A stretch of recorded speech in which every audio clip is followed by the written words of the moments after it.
Hi Fanny, I'm really glad to see that you're writing more essays. Good work. So let's get right into this one, task 1, with the global bird flu casualties. Okay. The bar graph illustrates the global bird flu casualties over a 10-year period, 1990 to 2000, with data collected from the World Health Organization. Regarding the first 2 years, 1990 to 1991, the level was quite low, with a number at just above 120,000 for both years. Okay, good. The following years showed a slight increase, close to 10%. 10% more, with a number which rose to approximately 132,000. Both 1992 and 1993 were leveling off. I don't know what that means. What exactly does this mean? That they were leveling off. You just said that they rose to 10%. So I'm not really sure what that means, honestly. I wouldn't have included it at all. I would have stopped the sentence right here. Then the 3-year period, 94, 95, 96, not were rising, but then the 3-year period, 94, 95, 96, each showed a rise between 5 to 10%. Each year, totaling around 135, 138, and 142,000. Something like that. But, I mean, you really overcomplicated this sentence, and basically it makes the data just not really very clear. This is a period when the volume increased gradually year by year. Well, that's obvious, isn't it? Because you just said that they increased 5 to 10% more, so this too seems a little repetitive. And I also wouldn't have said volume. It's not really volume, it's a number of casualties. Okay, so finally there was a noticeable increase close to 1/4 between 1996 and 1997, reaching a high at around 175,000. The number then stabilized for the last 4 years, 97 to 2000. Overall, it is clear that the volume of casualties not has increased, but increased, because all of these dates, Fanny, are in the past, so there's no connection to the present, so there's no reason to put it in the present perfect. This should just be increased. Within the 10-year period, now you have to get rid of the S here, because this expression here, 10-year, is actually an adjective describing the period. In fact, some people would even argue that you should put a hyphen between 10 and year.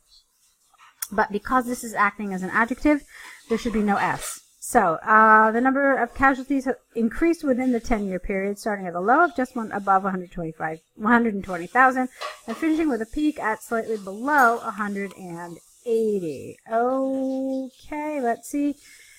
Yeah, it looks like it's around 75, so 180,000 is accurate. Okay, let's see. Did you talk about a plateau at all? Okay, you said it stabilized. All right. Yes, you could have said that it reached a plateau. All right, like right here, and finished with a peak. It's a peak followed by a plateau, or just something, because this is actually a plateau, and that's a nice word you could have used here. All right, so it's mostly good. I mean, there were a couple of areas that were a little awkward in terms of your expression, but you've pretty much highlighted the main trends. For me, I think one thing I might have wanted you to highlight was this, which seemed like it was, you said it was like a 25% increase. I can't really see that from this graph. I'm not doing the math right now, but that's the kind of thing I'd like you to highlight, okay? Just saying that it's the biggest increase. You said it was notable. Okay, so it's fine. It's fine. All right, let's go on to the next one. Some people believe that employees should stay at the same job. Okay.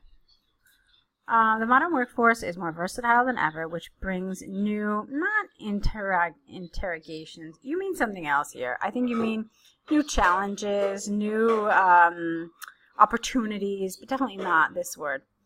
The issue of whether employees should remain in the same job throughout their career or switch jobs at least once is becoming a heated debate among employees and employer. Well, okay, why don't you just say among employee and employer, or employees and employers? So if it's going to be plural, this should be plural as well.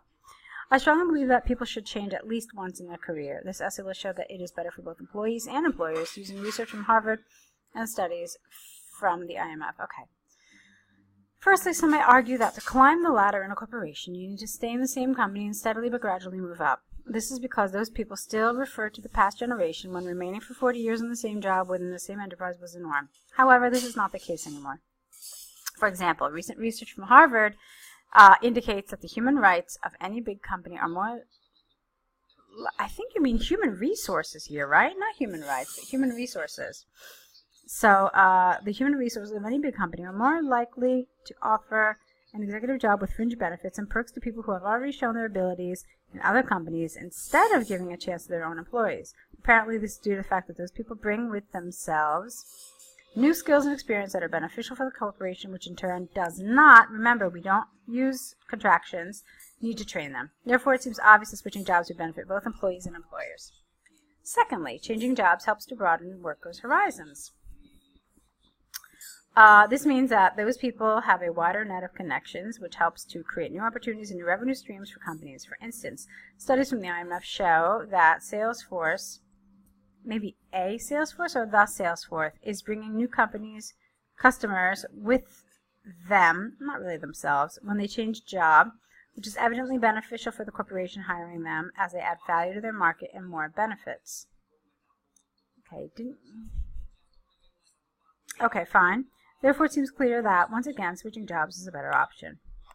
As such, it can be concluded that the modern workforce, has evolved, and it is now in the interest of both parties if employees switch jobs at least once in their career, and in the future, employees will surely fluctuate more and more following the market flow. Great, but I didn't really care for this word here. We're not talking about fluctuating. They're not going up and down. So they're doing something else. They're just job flipping or switching jobs or something. But they're certainly not fluctuating. Okay, so Fanny, nice job with these. There were some areas where your expression was a little awkward, but we've talked about that already quite a bit in this correction. So I hope you found it helpful. I hope you'll take my suggestions into consideration, correct your errors, correct the essays, and keep on writing. And I will keep my eyes peeled for your next essays.